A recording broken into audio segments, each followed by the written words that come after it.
Hello, everyone, and welcome back. I'm Pip, And this is Kiki. and we're going to continue playing Remember 11 today. We just finished the prologue, so let's find out what happened to the people in the plane after it crashed. If it can load. Okay.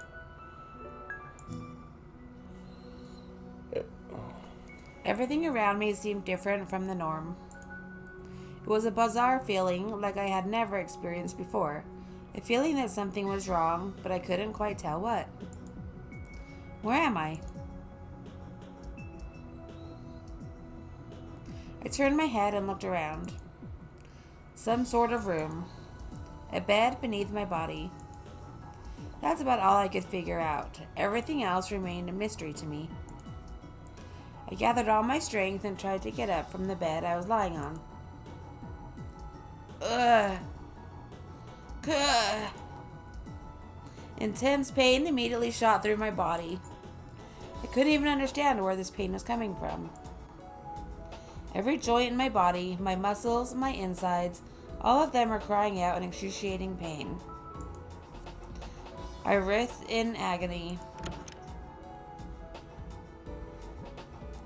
What's wrong? You should be lying still.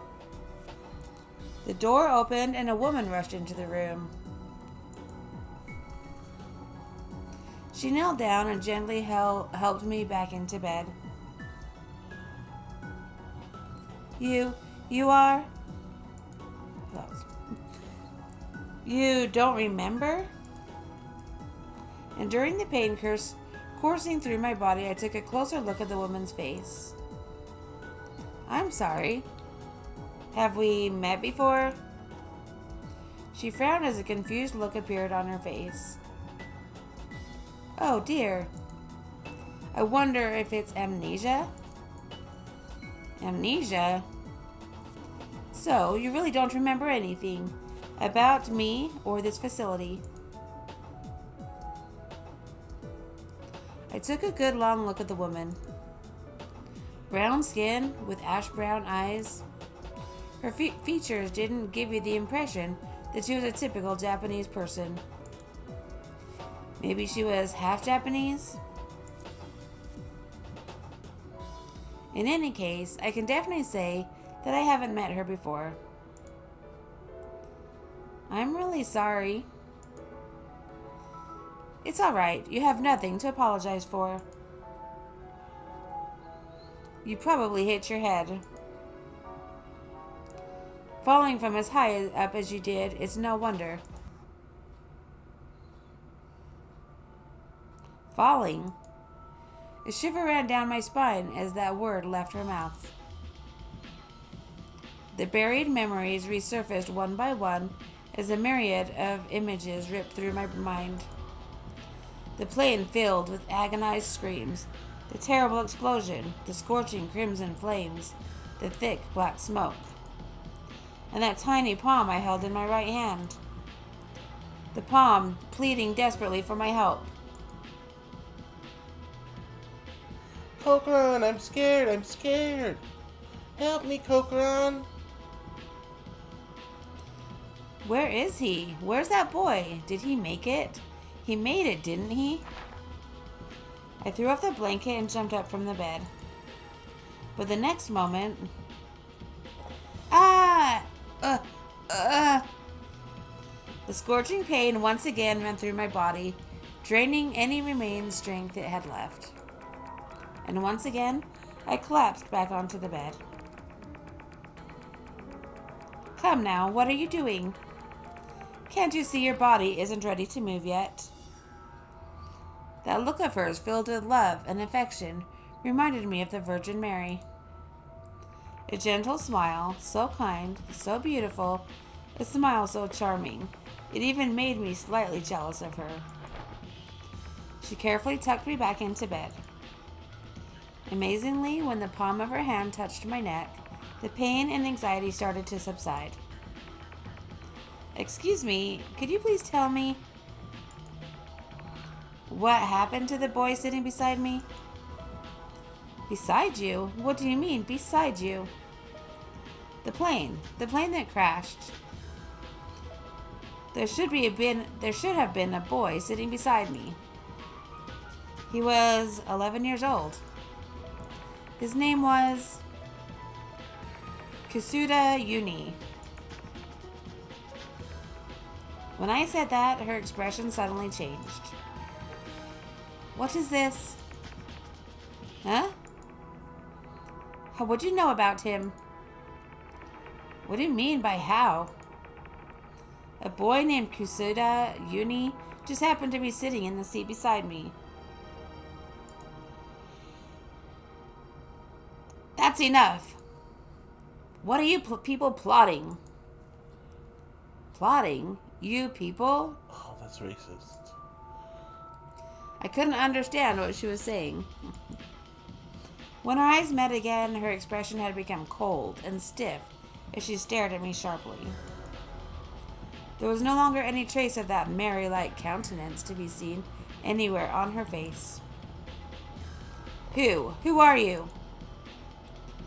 Why are you really here? Why am I here? That's what I'd like to know. But who am I? Well, at least that's one question I can probably answer. I was intimidated by her coercive attitude, but I was able to lift my body and start talking to her.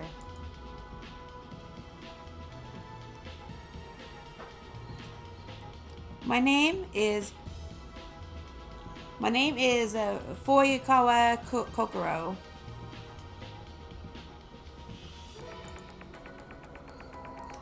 I was one of the passengers on a plane that crashed. Before I could finish, a strong slap flew across my cheek.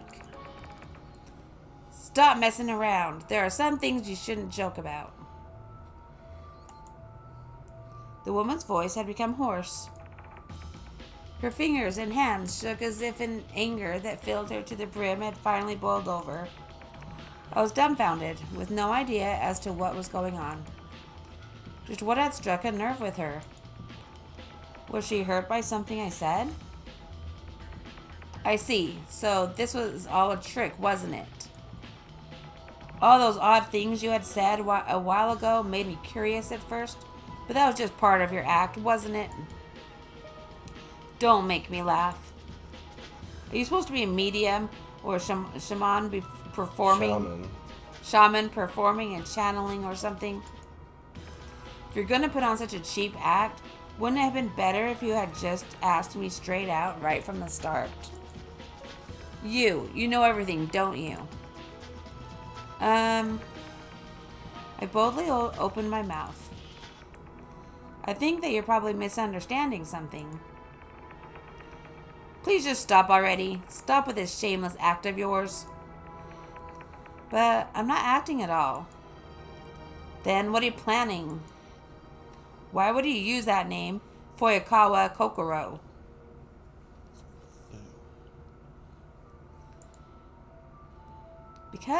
Because that's my real name. I'm a third year at the Kayamikan Women's University. Fuyukawa Kokoro. I was on an airplane going to Wakkanai when an accident happened. Stop it! How could you possibly be Fuyukawa Kokoro? She declared firmly, face distorted in agony, tears of desperation welling in her beautiful ash-brown eyes. But as I was still trying hard to hang on and gather my own strength, she hit me with something I had in no way expected. Is it really that much pretending to be someone who's dead? Is it really that much fun pretending to be someone who's dead? Huh? You're still trying to play dumb even now? The girl named Fuyukawa Kokoro is no longer in this world. She's dead. But of course, you should already know that, right? No? Dead? What did she mean by dead? I was right here, wasn't I? I was still alive, right here, right now, wasn't I?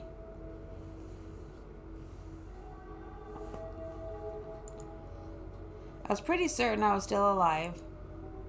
But why would she make up a lie like that? Yes, a lie. She must have been lying.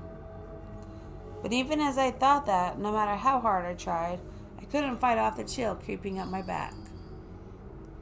I couldn't find a single word to say. My mind went completely blank. In any case, even though I don't know what your plan is just yet, if you really want to put one over on me, I hope you'll at least try to do a better job of it.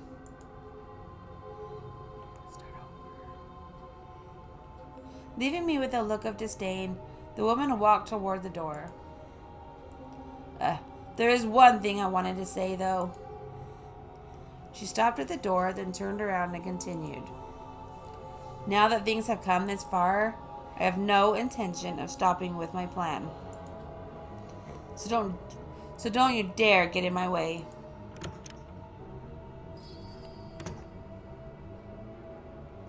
In those quiet words she left behind, amongst other things, I could feel a distinct sense of sadness.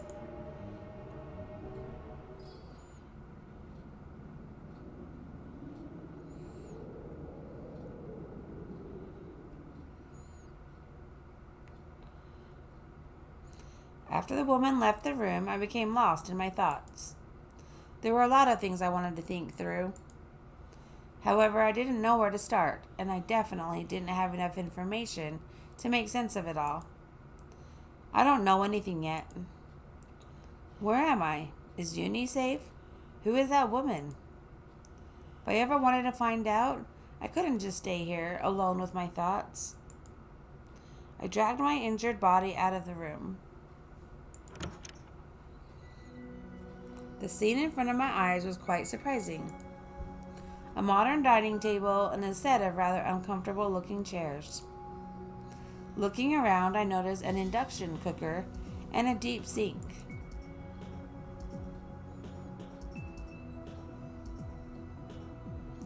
Deciding to explore further, I entered a sizable open-plan living area. The sofa of clean, simple design stood in the center, and a huge plasma screen took up the wall. A spacious room with a high ceiling and a window. At first, it gave off an air of freedom. Its straight, sharp lines, however, make you feel a sense of tension and strain there. There are no signs of life in this living area, nor is there any warmth. Just what is this place? I'd expected to see hospital trolleys everywhere, but it seems I was mistaken. Now that I think about it, I haven't seen any medical equipment since I stepped out of the room I woke up in. This place isn't a hospital. But if it isn't a hospital, what is it? So, you really don't remember anything about me or this facility? Facility? Facility for what? I was becoming more curious by the moment. I wandered around the room aimlessly, inspecting it more closely. There was a window in the kitchen. The window spanned the length of the wall, from the floor to the ceiling. Beyond the window spread a darkness darker than black. Occasionally, sparkling lights could be seen floating downward, most likely snow. There wasn't much more to be seen from that window, except for the reflection of the room I was in. Something resembling a computer stood on a desk, near a divider between the living area and the kitchen floor. I say something resembling a computer because there was no actual computer anywhere to be seen. A 17-inch display monitor, a keyboard, and a mouse are all that stands on the slick white desk. The cables from the equipment made their way under the flooring. There's a huge door for a front entrance, and 4 other, more plain-looking doors. In the corner of the kitchen, there's also a staircase with a handrail leading somewhere downward. After walking around the room on my wobbly legs, I tried to make out a floor plan in my mind. Although, with that said, this image is most likely far from perfect. And that woman that I saw before seems to have disappeared. My joints produce sharp bursts of pain whenever I move, but I don't feel like returning to the room I woke up in. I decided to investigate the doors, try leaving through the main entrance, or go down the stairs. Let's go down the stairs. Alright. I opened the door.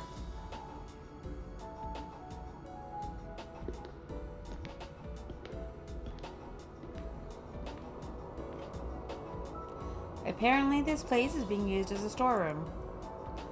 There are provisions, fuel, medical supplies, miscellaneous daily supplies, all sorts of equipment, and so on, evenly spaced and neatly placed on the shelves. There's a bare pipe stretched across the ceiling. There wasn't a single window in the concrete walls. A basement, huh? If this is the basement, then that would mean the floor I was just on was the first floor. I was only beginning to comprehend things little by little, but because I had no idea what was up with the situation I was now in, even this was an important discovery to me. I heard a sound like a groan coming from somewhere. A low, mechanical tone that shook me to my core.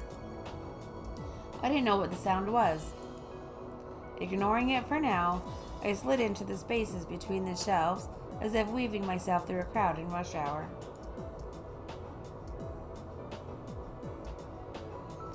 It was about as wide as the floor above. There weren't any places I could call interesting, and I didn't think anyone could be hiding around anywhere around here. Wait. I heard a faint sound. Sounded like a small animal running around. Perhaps a rat that had settled in here? When it comes to rats, I can't handle them or can handle them?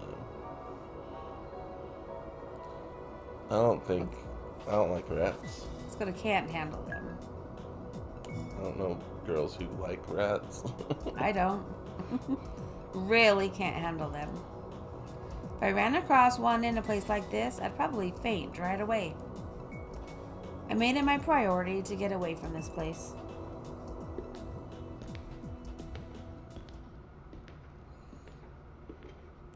But before I could finish climbing the stairs, I felt someone's presence. As I glanced out from the kitchen, I saw the figure of a girl sitting silently in a dining chair.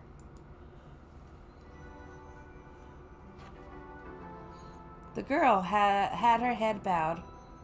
I couldn't make out her face from here, but I was pretty certain it wasn't the brown-skinned woman I'd met earlier.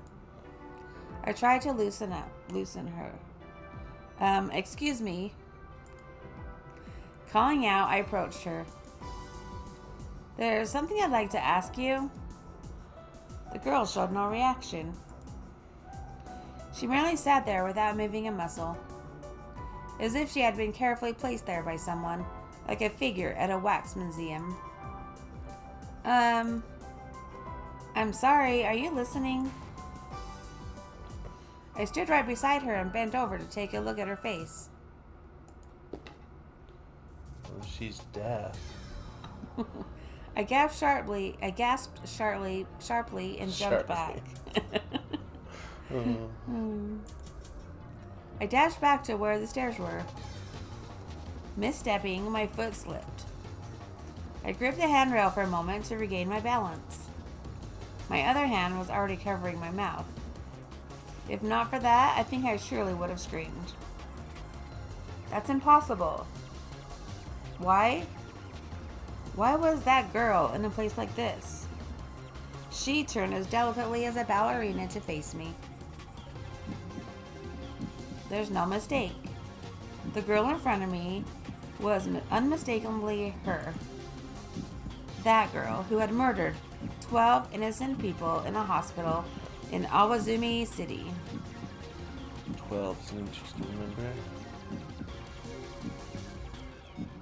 Inubishi Kiko. There's no way I could possibly forget that face. As if to say hello, Inubishi slightly nodded her head. I awkwardly turned a nod. I have to say something.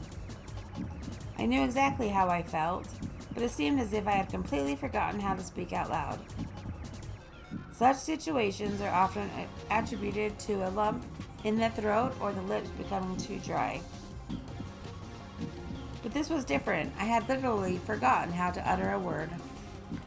In front of my eyes was the murderous monster, the serial killer who had single-handedly written the definition of crime in Japan.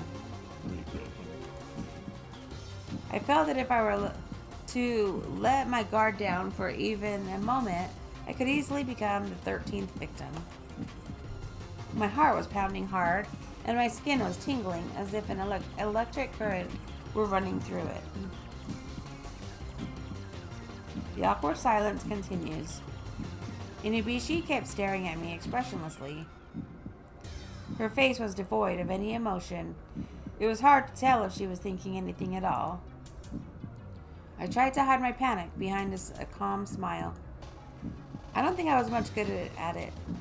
Both my cheeks became stiff like plaster. Then, the girl returned the smile. It was a very natural, sincere smile. I thought it was safe to let my guard down a bit. Of course, not so far as to let her read me like a book. So because the serial killer smiles at you, okay, it's alright to be okay.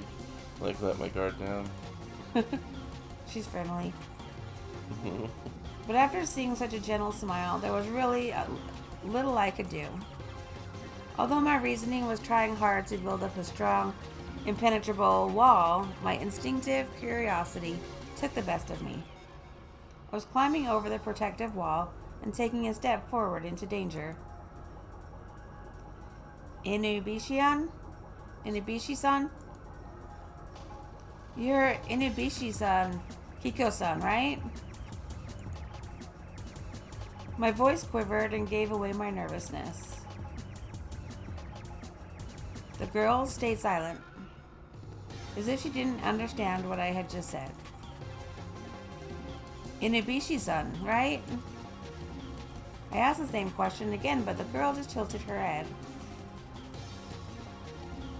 It couldn't be a different person. No, that's impossible. She looks exactly like the girl from the photo in the file. So you use playing dumb or ask indirectly. I think we should just be straight out. Yeah, good idea. Don't be a dummy. It's no use playing dumb. I know what you did. I know about the incident at Izumi. Even though your photo wasn't publicly released like most other criminals, I know what you did. How should I say this? I have a certain report that was only released to parties directly involved with the incident. A friend lent it to me as a favor. Actually, was doing that even legal? But I was very curious about the details of the incident. And by now, I know everything there is to know about you.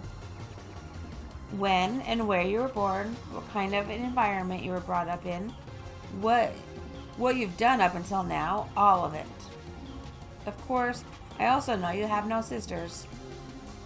So it's no use playing innocent with me. There's no way in hell I could mistake you for anyone else.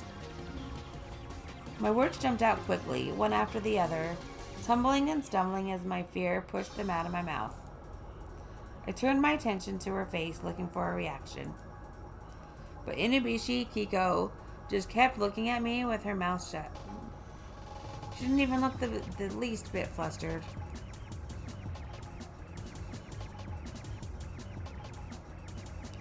She tilted her head as if in wonder, gave me a quick glance, then averted her gaze. She threw me a second glance, and at that moment,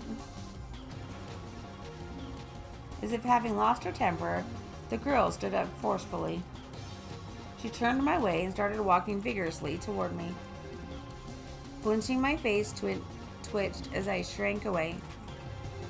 In what seems like a moment, she had my back up against the wall.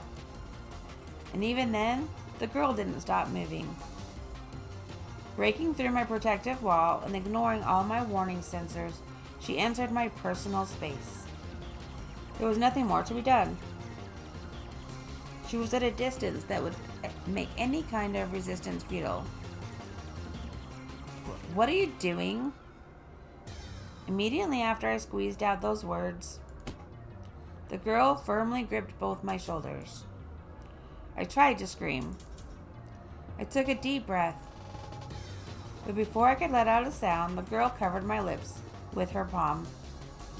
It's all over. I braced myself and squeezed my eyelids tightly shut.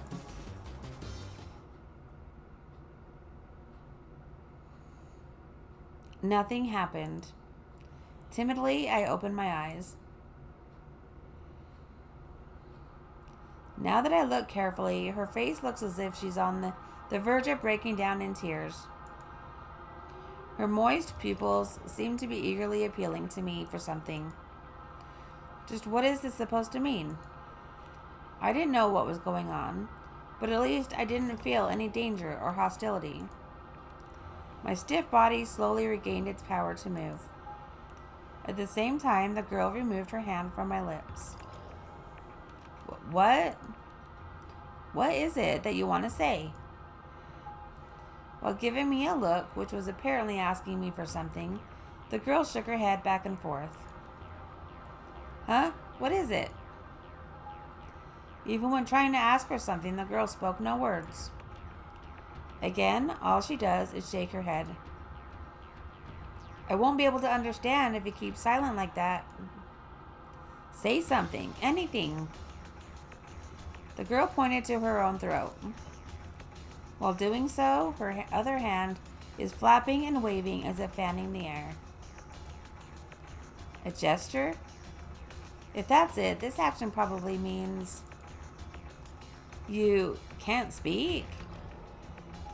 Yes, the girl nods over and over again. In short, she isn't able to speak. However, that wasn't all she wanted to tell me. After I had deciphered her last thought, the girl had stuck out the palm of her hand toward me. Wait here, is what this probably meant. Okay, I get it, but where are you going? Without answering, the girl left my side. She's looking around the kitchen restlessly in search of something. Suddenly, looking as if she had found something, she ran to one of the doors in the four corners of the room. The girl's figure disappeared behind the door. The door was to the right of the main entrance, the closest to me at the moment. After a few moments, the girl jumped out of the doorway. Looking confused, she beckons me over. Huh? Did something happen? I rushed over to her. Ow! Ow, ow, ow, ow, ow. The pain I had forgotten about was most likely coming from my limping knee. Somehow rallying my strength, I managed to reach the open door. The girl went inside as if calling for me to come with her. There was nobody inside the room besides us. After I'd glanced around the room, Inabishi Kiko tilted her neck as if to point at something. She had a black felt tip pen in her right hand and a size A6 memo pad in her left. She had most likely found them somewhere in this room. She pushed the memo pad against the wall and started to write with the black felt tip pen. Before she finished writing, I took a peek at the lines she had already scrawled on the page. I could make out the following. There are a lot of things I want to tell you. But before that, look over there. Over there? With the tip of the pen, she pointed to the corner of the room. There was nothing that felt particularly special about that area. Stretching, she held the pen high. The tip of the pen pointed toward a bed on the other side of the room. Was she trying to say there was something hiding over there? Or someone. Or someone. Feeling uneasy, I advanced toward the back of the room, following her directions. I went around to the side of the bed, facing the window, and stopped. It was at that moment something wriggling jumped into my field of vision. A wiener. Instinctively, I turned my head toward it.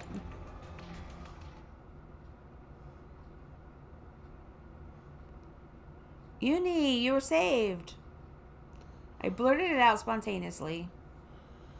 I took a closer look. There was no mistaking it. Sitting in front of me was Uni, the boy I'd been searching for so desperately.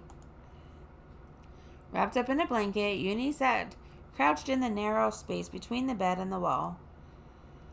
Are you all right? Are you hurt? As I knelt down in front of him, I put my hands on his shoulders. What my palms felt was real. He's alive, right here and now. I gave thanks from the bottom of my heart for this blessing. My heart was racing from the joy of our reunion. A feeling of excitement ran through my body, powdered by the hot blood charging through my veins. I could no longer hold myself back. My body rushed toward him. I wanted to hold him tightly into my arms. But Who? that one word escaping from his lips stopped me dead in my tracks. Who are you? What do you mean, Uni? It's me. Don't you remember? I was sitting right beside you when the plane crashed. My voice was high and shrill with confusion. Uni's hollow, lifeless eyes were staring off somewhere. They appeared lost, not focused on anything in particular.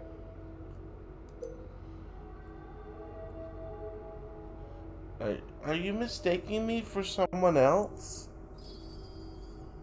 I have no idea who you are. How? But you are Kusada Unicon, right? My name? How? How did you?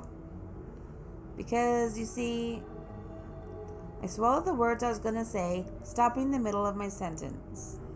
I suddenly realized something. The situation, this conversation, they were all too similar to those which had taken place a short while ago in that hospital-like room with that strange, moody woman.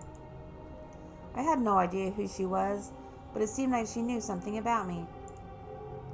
And now, although I clearly remembered Uni, he didn't seem to have any clue as to who I was. Although the roles were switched, the situation was basically the same. Now that I think about it, the woman's expression only changed when I mentioned the name Kusada Uni. And now the person right in front of me also questioned me as to why I knew his name. What the heck's going on? Was it a bad idea for me to admit I knew Uni, I wonder? I looked at him again.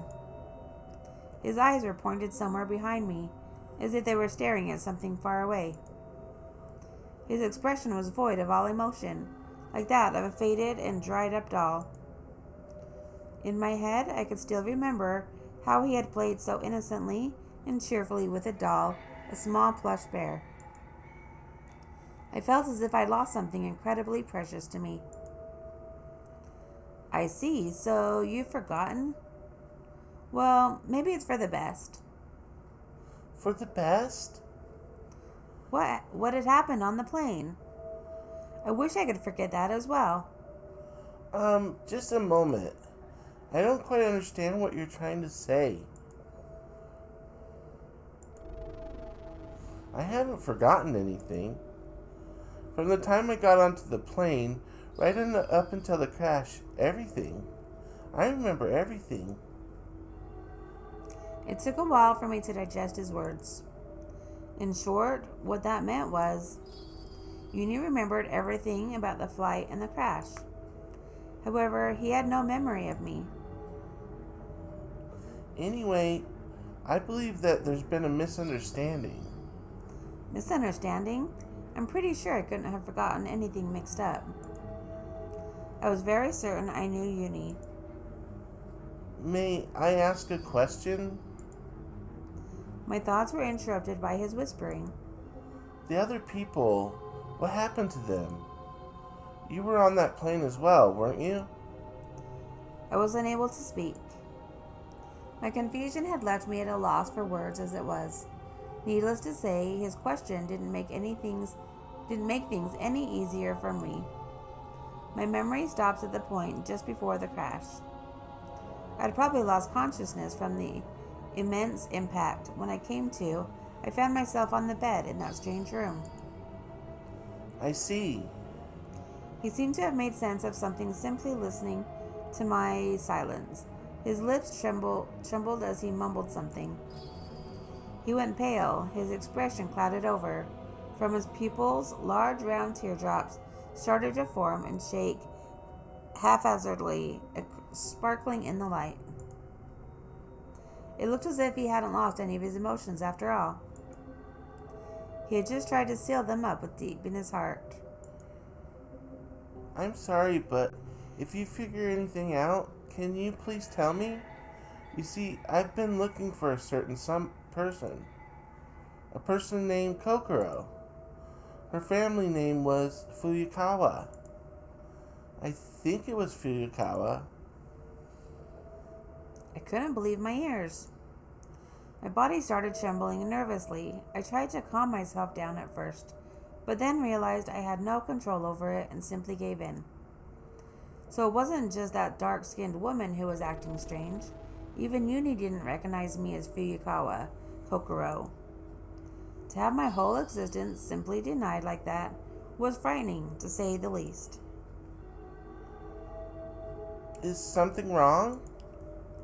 Uni asked in a delicate voice. I am... Tell him that I'm Fuyukawa Kokoro, or don't say anything. I won't tell him that I'm Fuyukawa. Yeah, I mean... So far she is. Right?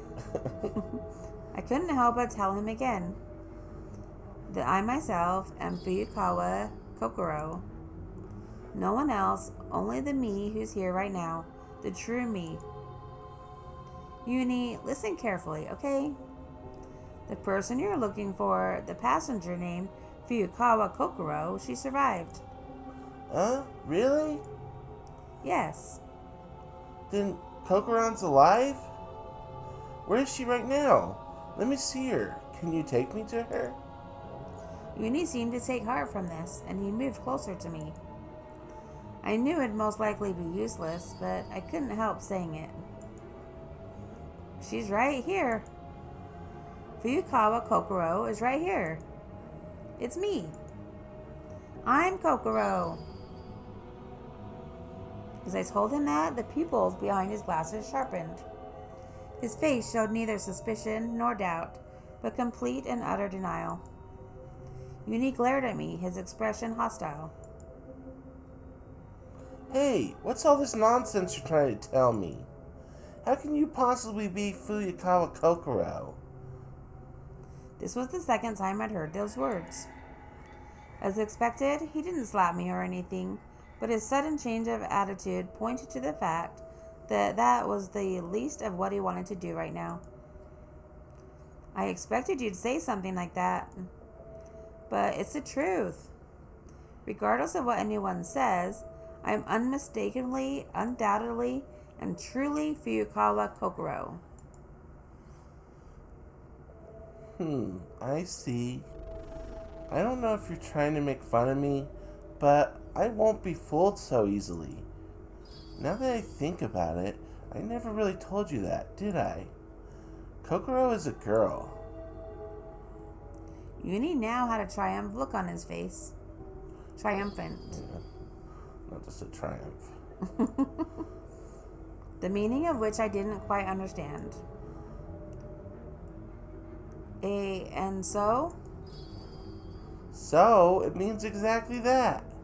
No matter how I look at you, There's no way I can think of you as a girl. Changing the What? Changing the way you speak a little is hardly enough to fool me. If you're gonna try and trick me, the least you could do is try to look the part. Look the part?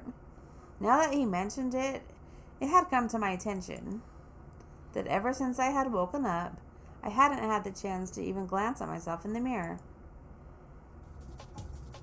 I was wearing clothes I didn't recognize at all. And it wasn't just my clothes that seemed alien to me. The 10 British fingers, the well-defined blood vessels, crisscrossing the back of my hand, the rugged silhouette. Did you say British fingers? No, I didn't. I said brutish. I was wondering what British fingers were. But you know they have different ones than we do. I didn't know that. I ran my fingers through my hair, only to notice that its length and texture didn't feel like mine at all. Still not grasping the situation, I swallowed hard and turned to Uni, almost crying out. Hey, you had a mirror with you, right? Mirror? You should have one, shouldn't you? It should be in your pocket, right? How did you know? Never mind that. Just hurry up and give it to me. Still confused, Uni quickly took out his folding mirror. I quickly snatched it and stared at it intently. Is she gonna be a boy? We'll read and we'll find No out. way! Why? To say I was astonished would be a gross understatement. Reflected in the mirror was the face of an unfamiliar man. This isn't me. It isn't me, it isn't me, it isn't me, it isn't me. The inside of my head is spinning, mixed, shaken, and blended by the confusion overwhelming me. I need to see my face. My movements, disfigured and distorted, are reflected almost perfectly on the face of the man in the mirror I'm holding. What is this? Why did this happen? The eyes of the man in the mirror bulged like a lunatic's.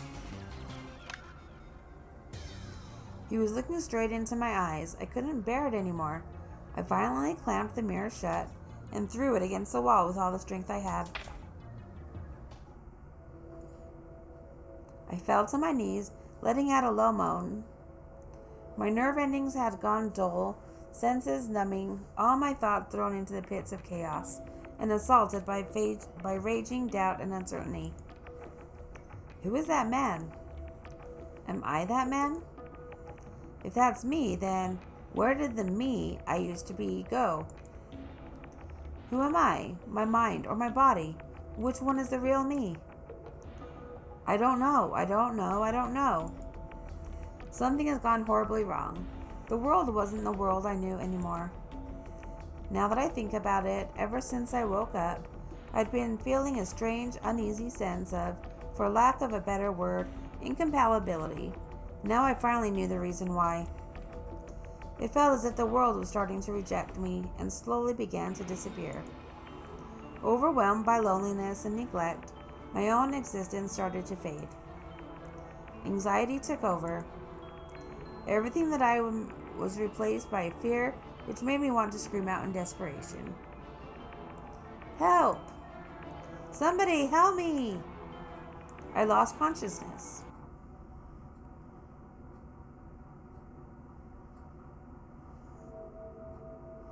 Alright. This is a good spot to stop at. Yeah, thanks for watching. A little early.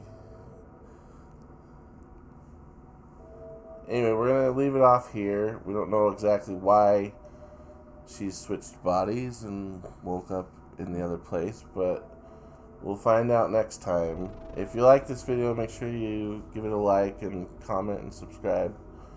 And we'll see you next time. See you next time.